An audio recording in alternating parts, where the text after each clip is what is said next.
जीवम जीवम दवम जणवर वस head JD दिठम देविंद Vind वंदम वंदे तम सवदा सिरसा।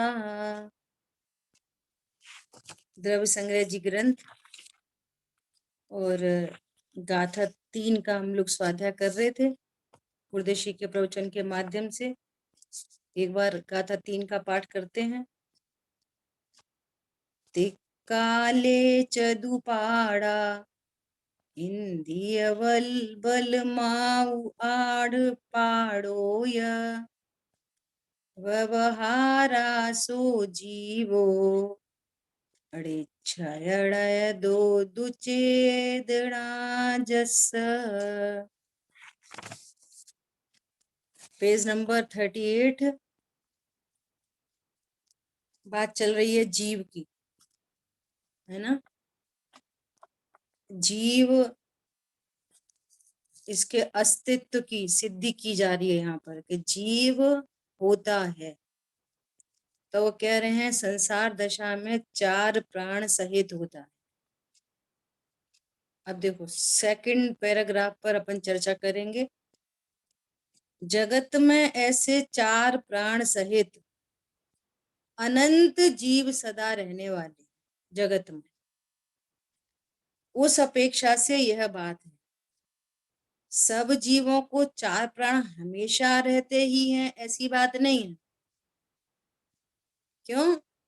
जब सिद्ध अवस्था को धारण करता है कोई जीव तो उसके 4 प्राणों का अभाव हो जाता है, और जिसका अभाव होता है वो जीव का स्वरूप नहीं होता है। समझ आ रही बात?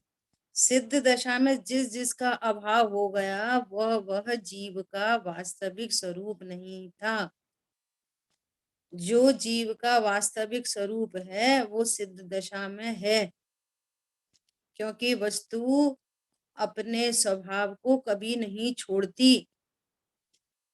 संयोग जनित जो भाव होते हैं वो संयोग के दूर होने पर उन भावों का भी अभाव हो जाता है। क्या बोलो? भावों का अभाव होने पर संयोगों का भी अभाव हो जाता है। दोनों तरफ से चर्चा कर सकते हैं, ठीक है। क्या बोल रहे हैं? सब जीवों को 4 प्राण हमेशा रहते ही हैं, ऐसा नहीं है। ऐसा हो तो कभी मुक्ति ही न हो। संसार में 4 प्राण सहित रहने वाले जीव हैं, वे तो परगेय हैं।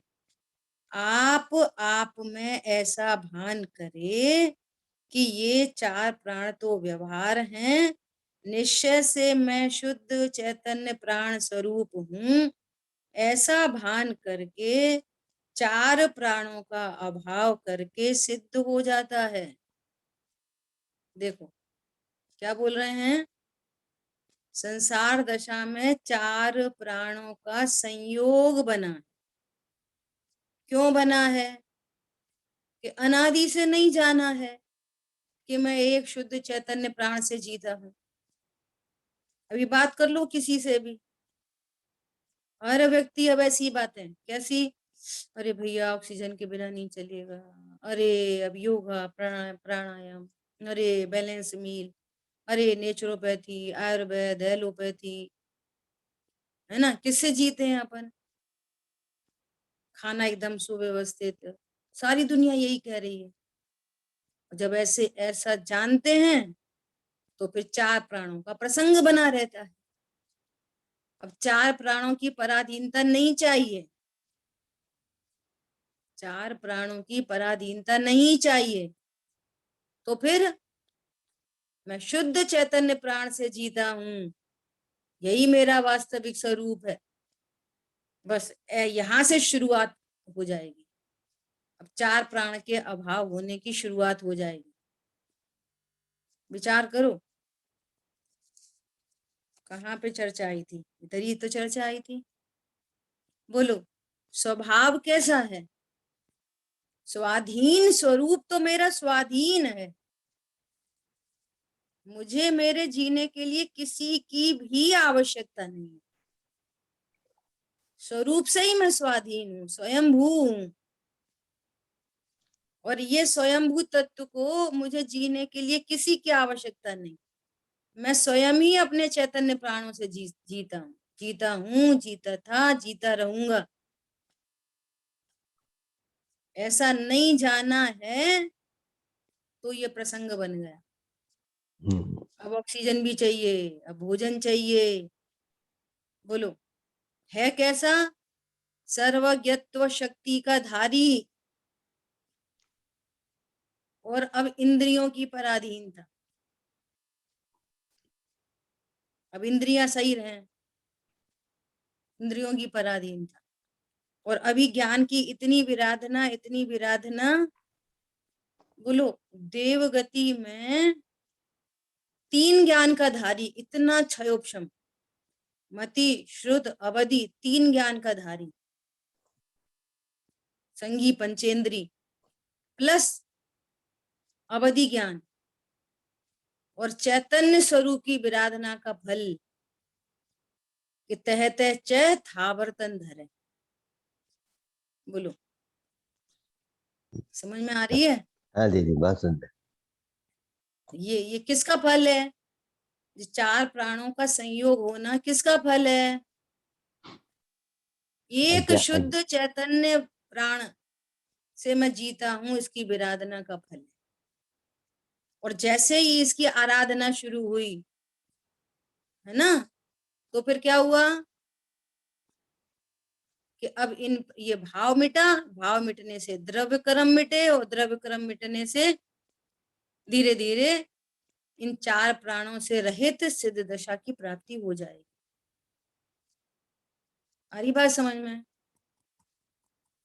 4 प्राण क्यों मिले ये समझना चाहिए। और इन 4 प्राणों की पराधीनता कैसे मिटे? देखो, मति शुद्ध ज्ञान की कैसी पराधीनता है, इंद्रियों के माध्यम से प्रवृत्ता है। अभी इंद्रियों में हीनता आ जाए तो फिर ज्ञान में हीनता, ऐसा परस्पर घनिष्ठ निमित्त नैमित्तिक संबंध बना है ना। ये स्वरूप समझना। अभी देखो क्या करें, अनंत काल से आत्मा क्या है यह नहीं जाना। आ गई बात। आत्मा क्या है उसको जानने में कैसा पुरुषार्थ होता है और कैसे निमित्त होते हैं, यह कभी यथार्थ रीति से नहीं जाना।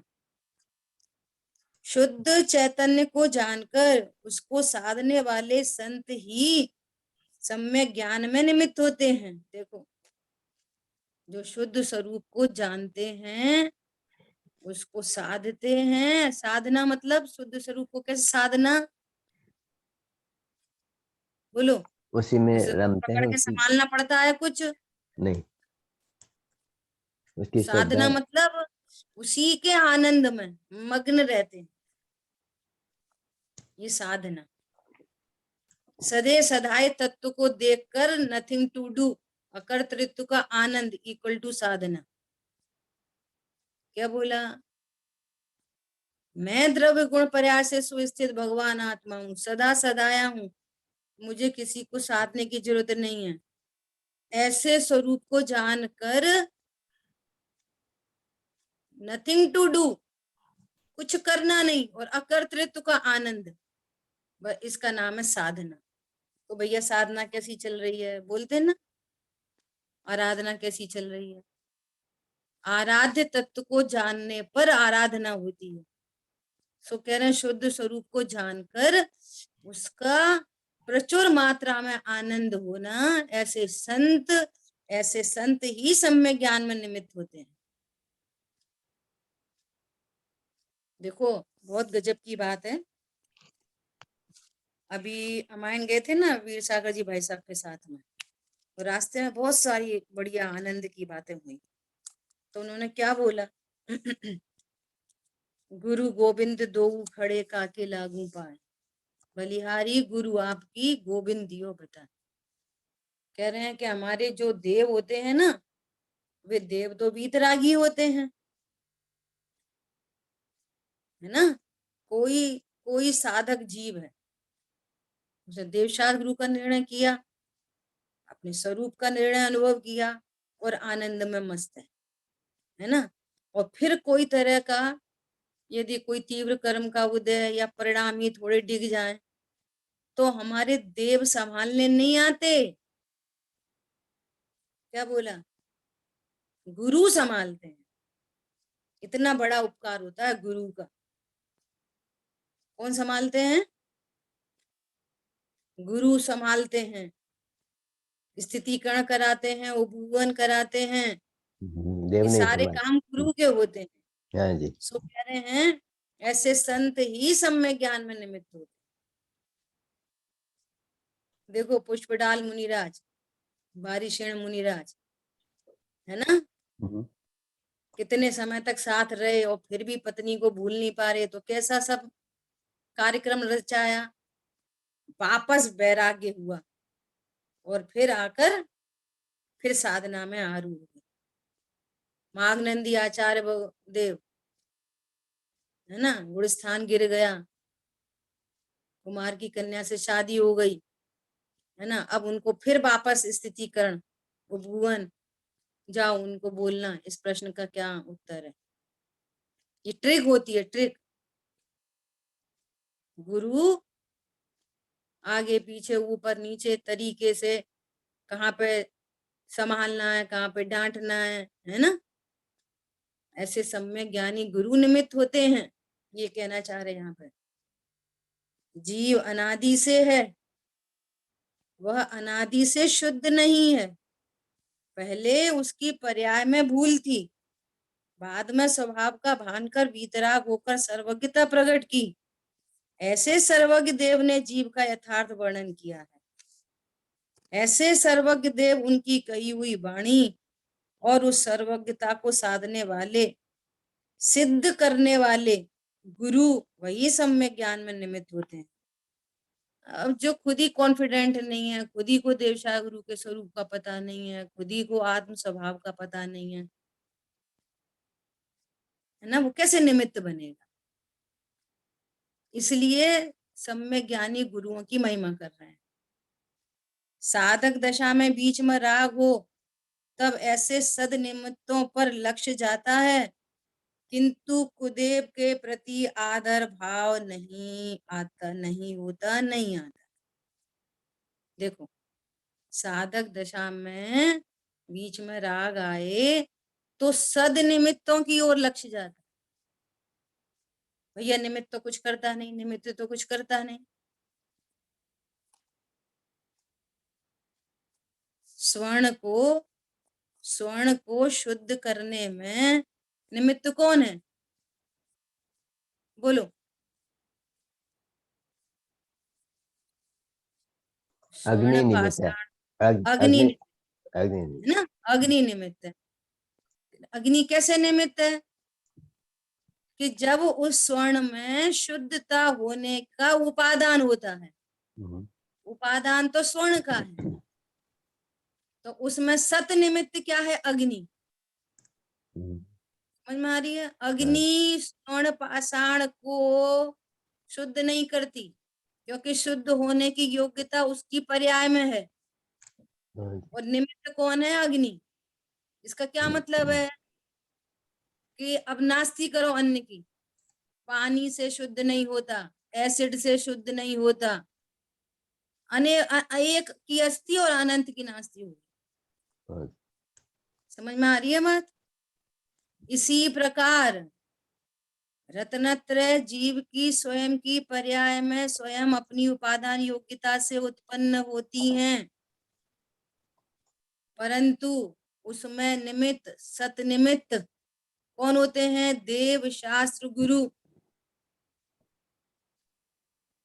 किंतु कुदेव के प्रति आदर भाव नहीं होता, नहीं ही होता। ये बहुत बड़ी बात है। आत्म दर्शन में निमित्त देव दर्शन होता है। क्या बोला? सच्चे वीतरागी देव शास्त्र गुरु, यही आत्मदर्शन में, आप आत्मदर्शन मतलब सम्यक दर्शन में निमित्त पड़ते हैं, अन्य कुदेव आदि नहीं।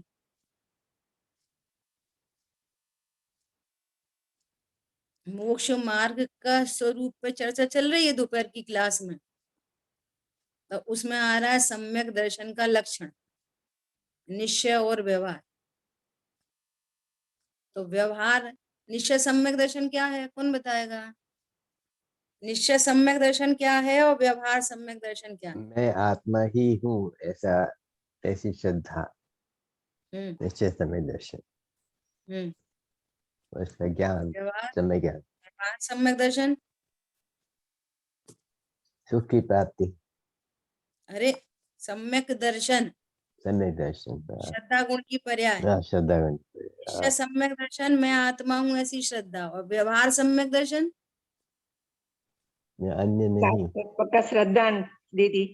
हाँ, देवशास और गुरु का और श्रद्धान। देश देश हो गया श्रद्धा, हाँ, देवशास गुरु का श्रद्धान, ये व्यवहार, हाँ जी। ये द्रव्य सात तत्व का श्रद्धान, स्व पर का श्रद्धान, और विकल्पात्मक आत्म श्रद्धान, और फिर निर्विकल्प आत्म श्रद्धान, ये निश्चय सम्यक दर्शन। समझ आई बात? आत्म श्रद्धा सम्यक दर्शन है, वो ये देवशास गुरु के श्रद्धान पूर्वक होती है। तो कुदेव की बात आई ना, कुदेव के प्रति आदर भाव नहीं होता, अर्थात मेरे सम्यक दर्शन में निमित्त देश, सच्चे निमित्त, सत्य निमित्त वीतरागी देवशाह गुरु ही हो सकते हैं। उससे क्या होता है? ग्रहित मिथ्यात्व का नाश हुए बिना अग्रहित नहीं मिटता। हमारी बात समझ में? बहुत डिटेल किया जा सकता है इस बात पर। अभी जितना भी ये सब चलता है ना, ऐसा करो, बिल्ली रास्ता काट गई तो ऐसा करो, बच्चे को काला टीका लगाओ, शादी हुए तो वो उसको थाली निकालो, इसकी पूजा करो, उसकी पूजा करो, ऐसा करो वैसा करो, कितने 50 कार्यक्रम। तो अभी तुम्हारे को सत निमित्त का ही ज्ञान नहीं हुआ, सर्वज्ञता का ही भान नहीं हुआ, अभी तुमको वीतरागता का भान नहीं हुआ। एक द्रव्य दूसरे द्रव्य का कुछ कर नहीं सकता।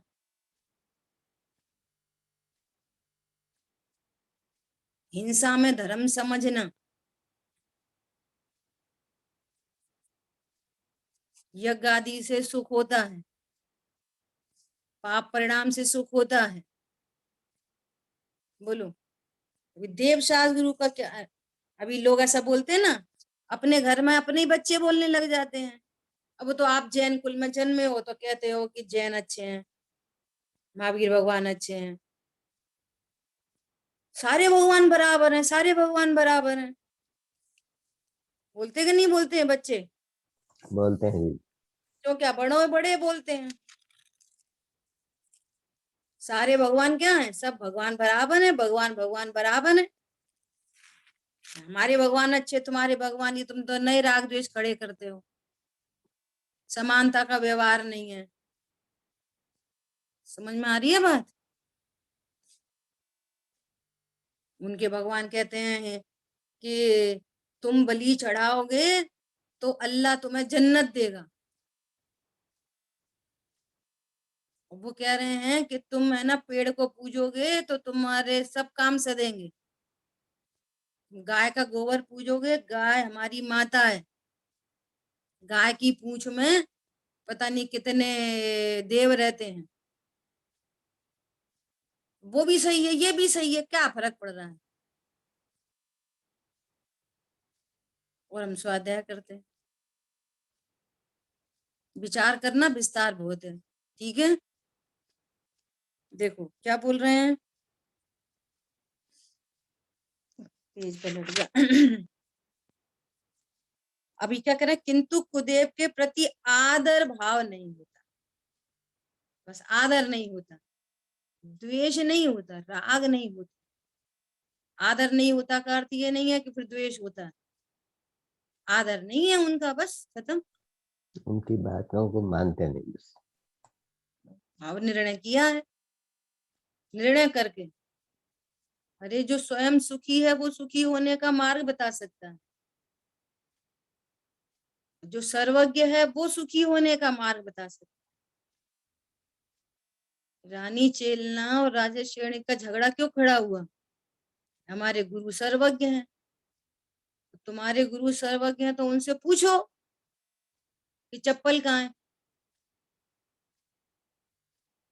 समझ आई बात? गुरु का निर्णय करो, देव का निर्णय करो। हमारे सर्वज्ञ देव, बीतरागी देव हितोपदेशी होते हैं, हित का मार्ग बताते हैं। और हित का मार्ग वो ही बता सकता है गारंटी से जो सर्वज्ञ हो और बीतरागी। क्योंकि झूठ दो ही कारणों से बोला जाता है, या तो अज्ञानी हो, अल्पज्ञानी हो, और या फिर राग हो। सो उन्हें न राग है और न वे अल्पज्ञानी, जो कहेंगे सत्य कहेंगे, उन्हें कोई प्रयोजन नहीं है कि इनको सही बात बताओ, इनको झूठी बात बताओ। बताने का भाव नहीं है। सर्वांग से दिव्य धनी कीर्ति है। अद्भुत बातें हैं बहुत। लोग कहते हैं वसु बिना नर पशु। यहाँ जड़ लक्ष्मी का तो आत्मा में अभाव ही है, किंतु आत्मा की चैतन्य लक्ष्मी के भान से रहित जीव पशु समान है। वो पशु, वो आत्मा पशु समान, जिसको अपनी चैतन्य लक्ष्मी का पता नहीं। उस आत्मा का विराधक होकर निगोद वगैरह पशु त्रियंच गति होता है।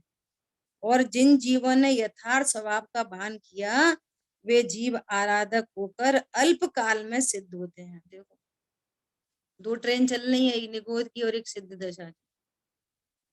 घूम फिर के चले जाओ निगोद, और एक घूम फिर के सिद्ध गति चले जाओ। मैं आत्मा हूं ऐसे भान बिना फिर निगोद के स्टेशन पे पहुंच जाता है, हेडक्वार्टर में, और स्वरूप समझ के अल्प काल में सिद्ध हो जाता है अनंत काल के। बोलो क्या करना है? उसकी प्राइस पे करनी पड़ती है। आपको जो फ्रूट चाहिए उसकी उतनी प्राइस पे करनी पड़ती है।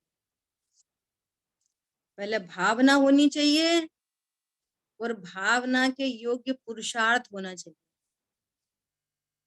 भावना से पात्रता आती है। जिसको भावना ही नहीं है सुखी होने की, तो पात्रता नहीं डेवलप होती है। जिसको ये सब स्वरूप समझ के ये भावना बन जाती है, वो संसार में कितने दुख हैं। बोलो वे देवगति के जीव तीन ज्ञान के धारी और एक इंद्री में चले जाते हैं, और फिर कितने कितने काल एक इंद्री में रहकर अनंत दुख को उठाते हैं। वो ऐसी गति नहीं चाहिए।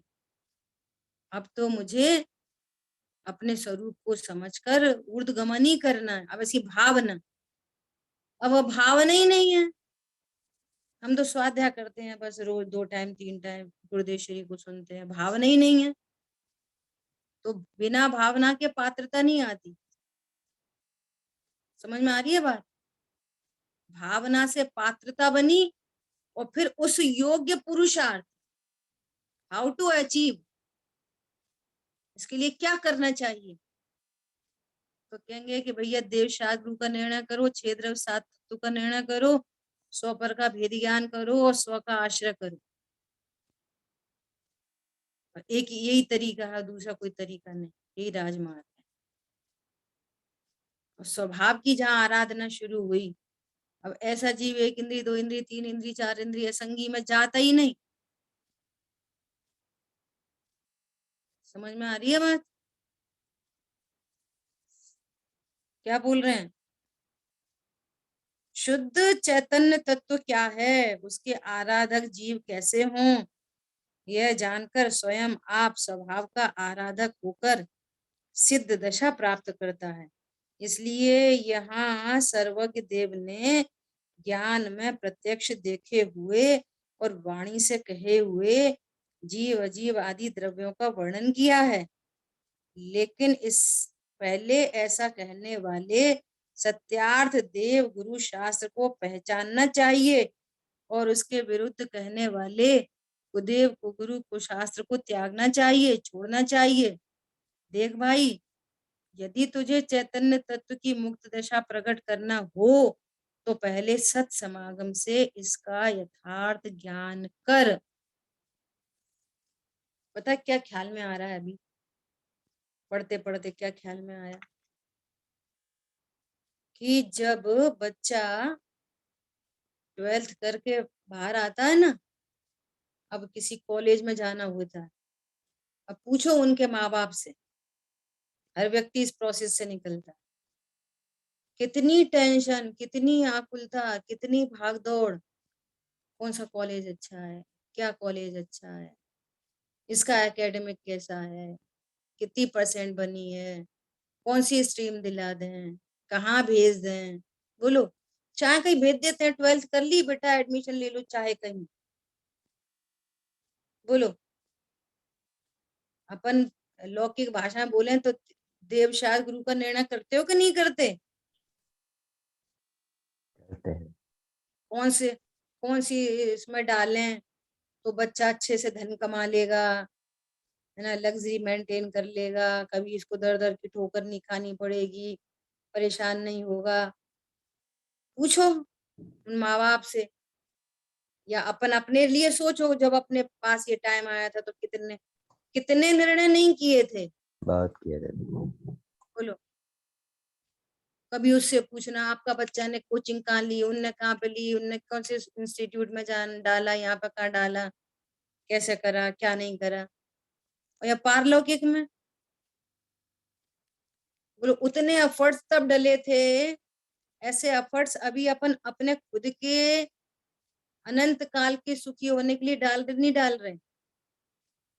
मैं बता दो देव ऐसे होते हैं, अच्छा हाँ ऐसे होते होंगे, नहीं नहीं ऐसे होते हैं, अच्छा हाँ ऐसे भी होते होंगे। बोलो, अब जो बता दो वो ठीक है, हमको क्या है, मैं तो स्वाध्याय करनी है बस। समझ में आ रही है नहीं आ रही है कुछ? आ बोलो, रही आ रही दीदी, बहुत समझ में, बहुत सुंदर। क्या बोल रहे हैं यहाँ पे? देव गुरु शास्त्र को पहचानना चाहिए, आपकी जिम्मेदारी है। और यदि तुझे चैतन्य तत्व की मुक्त दशा प्रकट करना हो तो सत समागम में जाकर, सही कॉलेज में जाकर, सही टीचर के हवाले करके, सही वो जो सब्जेक्ट देने हैं वो दिला के ये काम करना चाहिए। सत समागम से देव शास्त्र का यथार्थ निर्णय करना चाहिए। हमारे देव ऐसे ही होते हैं,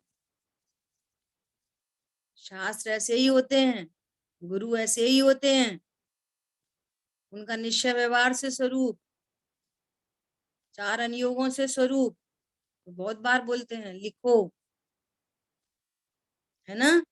शुद्ध निश्चय से जीव के त्रिकाल चैतन्य पना है, वह इंद्रियों से रहित है, किंतु व्यवहार से पर्याय में जड़ इंद्रियों का संबंध है।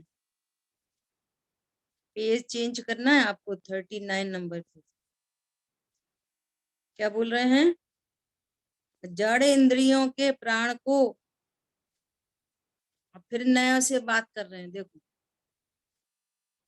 शुद्ध जीव, द्रव्य गुण पर्यायमयी वस्तु जीव, और जीव से भिन्न ये देह का संयोग। देह में क्या है? 6 इंद्री, 5 इंद्रिय, 6वां मन, तो ये सब ऑल मेड बाई उद्गल, किंतु व्यवहार से पर्याय में जड़ इंद्रियों का संबंध हुआ है, संयोग हुआ है। हम्म। और ज्ञान में भी भाव इंद्री की योग्यता है। जड़ इंद्रियों के प्राण को जीव के कहना अनुपचरित असद्भुत व्यवहार है। अनुपचरित इसलिए कि उसके साथ निकट का संबंध है, और उपचरित मतलब पत्नी दुकान मकान देह से भिन्न, जिनके साथ एक क्षेत्राव का संबंध नहीं है। इंद्रियों के साथ एक क्षेत्राव का संबंध है, पत्नी बच्चों के साथ एक क्षेत्राव का भी नहीं, नहीं है। परंतु है ये द्रव्य गुण पर्याय की सीमा से बाहर, इसलिए असद्भुत है ना। तो क्या बोल रहे हैं, अनुपचरित इसलिए कि इसके साथ निकट का संबंध है, किंतु वह चैतन्य सत्ता से भिन्न है, अतः असद्भुत है।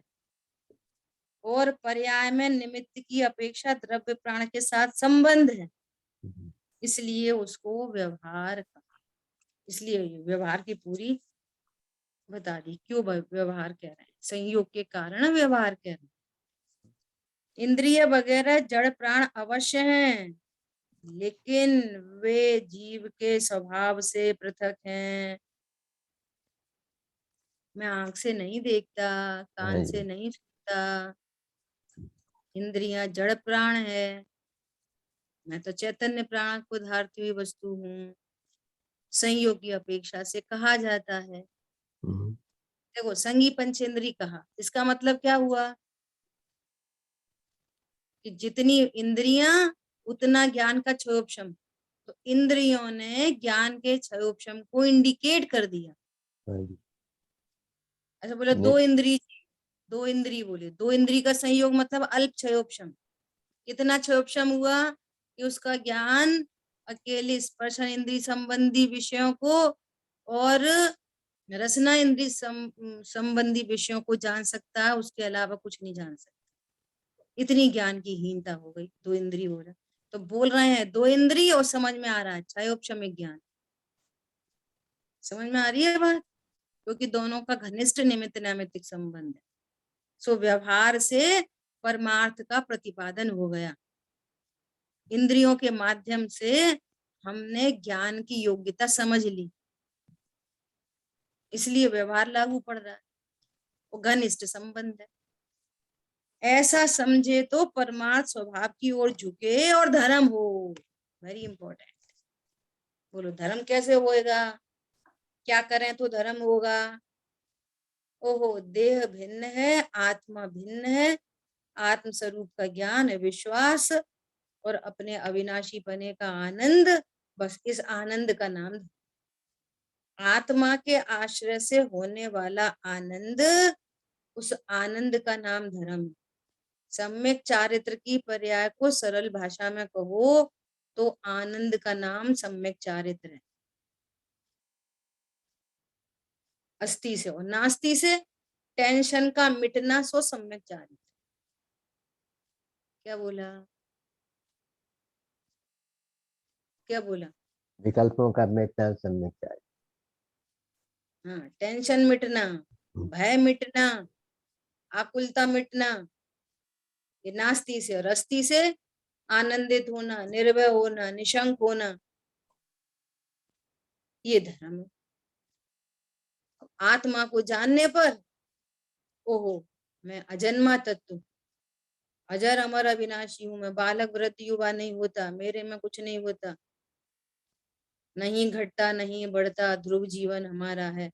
परिणति एकदम निर्भर हो गई, अनटच इफेक्टलेस फुल्ली से। बस इस निश्चिंता का नाम धर्म।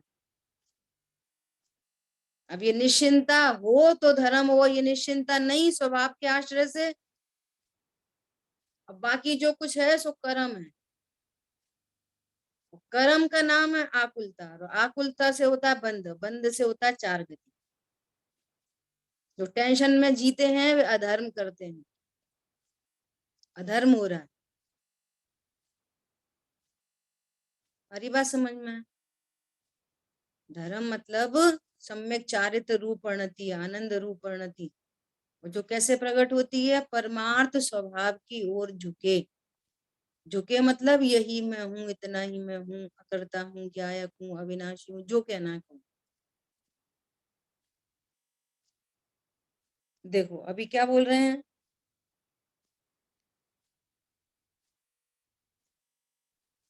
द्रव्य प्राण है, इसका ज्ञान तो कराया।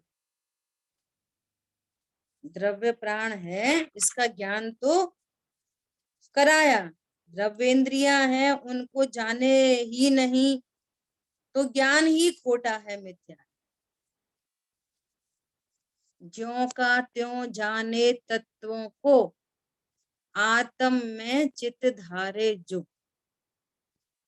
पिछले पेज पे बोला था, पीछे पेज पे क्या बोला था? द्रव्य गुण पर्याय को जाने, संयोग को जाने, सबको जाने। देखो 37 पेज निकालना एक में, 37 पेज पे सबसे लास्ट थर्ड लाइन है, लास्ट थर्ड लाइन है 37। बस बस बस बस, देखो लास्ट थर्ड लाइन है ना, द्रव्य गुण पर्याय और संयोग इन सब को जैसे हैं वैसे न जाने और एक को भी उड़ा दे तो मिथ्या ज्ञान हो जाता है। इसलिए ज्यों का त्यों जानो तत्व। समझ आ रही है बात? इतनी इंपॉर्टेंट बात है। वहां पे भी लिखा, यहाँ पे भी वैसी बात कह रहे हैं। क्या कह रहे हैं? हमें तो द्रव्य इंद्रिया है ही नहीं, है ही नहीं, है ही नहीं। तो तेरा ज्ञान झूठा है, तुझे संयोगी भाव नहीं पता है ना। क्या बोल रहे हैं? द्रव्य इंद्रियां हैं, उनको जाने ही नहीं तो ज्ञान ही खोटा है, मिथ्या है।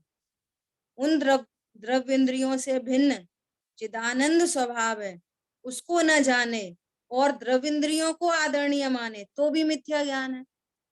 दोनों साइड से मिथ्या ज्ञान है। वापस उसी पेज पे 39 पे क्या बोल रहे हैं? द्रव्य इंद्रियों को नहीं माने तो मिथ्या ज्ञान, और द्रव्य इंद्रियों को ही सब कुछ जाने। भैया आंख नहीं होगी तो कैसे दिखेगा? आंख बंद करो, अभी बंद करो आंख। देखो कुछ दिख रहा है मोबाइल में, क्या लिखा आ रहा है? देखो आंख से ही तो देखते हैं। कान बंद करो, कुछ सुनाई दे रही है? इंद्रियों से ही जानते हैं। छुएंगे नहीं तो कैसे पता चलेगी कैसा है? स्पर्शन इंद्रिय से जानते हैं। बोलो सत्य बात है कि नहीं? लगता है। तो अब लगना नहीं चाहिए। अब इसका क्या क्या समाधान है? तो भैया अभी हाल बोला था ना कि सोने के शुद्ध होने में शुद्धता उसकी पर्याय की योग्यता है, और उसमें अग्नि का उपस्थित होना ऐसे निमित्त। ऐसे यहाँ लगाओ, ज्ञान अपनी स्वयं की पर्याय से उत्पन्न होता है। अपनी उपादान उत्पन्न होती हुई ज्ञान की पर्याय अपने निमित्त ज्ञेय है। आकार को लेकर उत्पन्न होती है। बाहरी ज्ञेयों से ज्ञान नहीं होता। समझ आई बात? और जब उस संबंधी ज्ञान होता है तो बाहर में कदाचित कभी के उपस्थित होता है। निमित्त उपस्थित होते निमित्त। हाँ, अब ऐसा नहीं है कि निमित्त नहीं तो ज्ञान नहीं। अरे अब ज्ञान की पर्याय में, अभी सब लोग आंख बंद करो, बोलो क्या दिख रहा है, क्या जानने में आ रहा है? कुछ ना कुछ तो जानने में आ रहा है। ऐसा कभी नहीं हो सकता कि कुछ जानने में ना हो। अब जो जानने में आ रहा वही ज्ञान की पर्याय में गे बनना था। बनना तो था अपनी उपादान योग्यता से वो वाला गे, और आपने ये समझ लिया कि हमने आंख बंद करी तो ये नहीं देखा। इसका मतलब सिद्ध हो गया, आंख से ज्ञान होता है। इसका अर्थ हो गया कि तुम द्रव्य इंद्रियों को, जड़ को प्राण समझ रहे हो, जड़ को आदरणीय समझ रहे हो। अरे जानने वाला चैतन्य प्राण है कि इंद्रियां हैं? ये तो डेड बॉडी को दिखाओ सब कुछ, डेड बॉडी को सुनाओ, फिर तो समझ आ गई बात। बोलो आंख बंद करो, आप जिस मंदिर जा रहे हो उस मंदिर वाले भगवान को याद करो। भगवान तो सामने है नहीं, लेकिन ज्ञान में गे बन गए कि नहीं बन गए? बन गए, दिख गए। बन गए। ये तो सामने नहीं है, अब कैसे जानने में आ गए? सबके ज्ञान में अलग अलग ये बने होंगे, किसी को भगवान नहीं भी बने होंगे, कुछ और बन गया होगा, तो जो बना वो योग्यता है। हाँ जी। ऐसा अब ये ऐसे निर्णय ऊहापोह कहते हैं उसको, ऐसे निर्णय करना चाहिए। और निर्णय किसके लिए? विचार करना चाहिए। विचार किसके लिए? मेक वन डिसीजन, और एक निर्णय करके परिणति निश्चिंत निर्भर। अब ये निर्भर परिणति में सम्यक दर्शन प्रकट होता है। टेंशन वाली परिणति में अब ऐसा है कि ऐसा संशय की परिणति में, विपर्य की परिणति में सम्यक दर्शन नहीं होता। अब होगा कुछ, अपन को क्या करना। अनध्यवसाय की परिणति में सम्यक दर्शन नहीं होता। समझ आ गई बात? पर्याय में द्रवेंद्री की ओर का झुकाव वाला जो खंड खंड ज्ञान है, वे भावेंद्री हैं, सो अशुद्ध निश्चय से जीव के प्राण है। भावेंद्रिय अर्थात खंड खंड ज्ञान वह स्वयं की पर्याय है, लेकिन वह अशुद्ध पर्याय है, इसलिए उसको अशुद्ध निश्चय ने कहा। भावेंद्रिय यह स्वयं का अंश है, जो उसको पर पदार्थ मानता है तो अज्ञान है। और देखो दोनों में गलतियां निकाल रहे हैं गुरुदेव श्री, दोनों साइड से। एक साइड से क्या बोला, तुम इंद्रियों के संयोग को नहीं मानो तो गलती, और इंद्रियों को आदरणीय मानो तो गलती। ऐसे ही भाव इंद्रिय को नहीं जानो तो गलती, और भाव इंद्रिय रूप ही अपने को अनुभव करो तो भी गलती। भाव इंद्रिय जीव की पर्याय है, और उसको पर की पर्याय मानना तो गलती, और उसको ही पूरा स्वरूप मान लेना। जितना अभी जान है ना, यही मेरा त्रैकालिक स्वरूप है। ये पर्याय मूड, अब तो हमें याद ही नहीं रहता, हम भूल जाते हैं। हमें बहुत आता है, हम तो 2 मिनट फटाफट याद कर लेते हैं। तो मैं पना कहाँ पर है? पर्याय में। पर्याय मूड। बोलो, अभी सब अपन स्वाध्याय कर रहे हैं, जिनवाणी के पेज पलट रहे हैं, कि स्वाध्याय करने के भाव कर रहे हैं? भाव कर रहे। बोलो, या मात्र जान रहे हैं? जान रहे, मात्र गायक बने रहे। अब एक तो बोलो, कभी वो बोला तो वो भी बोल दो, ये बोला ये भी बोल दो। पर व्यवहार सुनो, से मात्र जान रहे हैं तो आपने भावेंद्रीय रूप अपने को मानना, तो ये पर्याय मूर्ता होती। मैं जानने वाला नहीं, मैं जाननार हूँ। क्योंकि आपकी मैं पन्ने की स्थापना किसमें हुई कि मैं अभी क्या कर रहा हूँ, मैं मात्र जान रहा हूँ।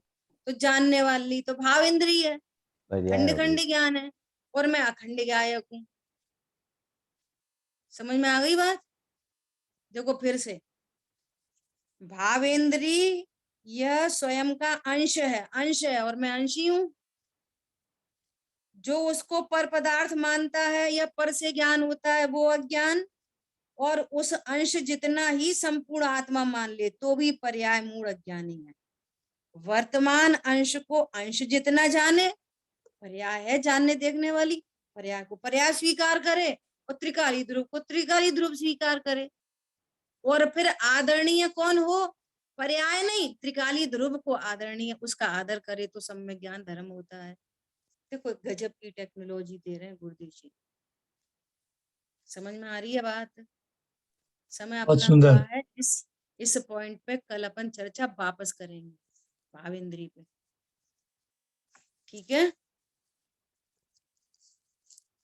चलिए। जिनवाणी के ज्ञान से सूझे लोकालोक, सो वाणी मस्तक नमो सदा देत हूँ दो। बोलिए द्वारशांग मई जिनवाणी माता की जय। जय जय जिनेन्द्र। जय जिनेन्द्र। जय जिनेन्द्र।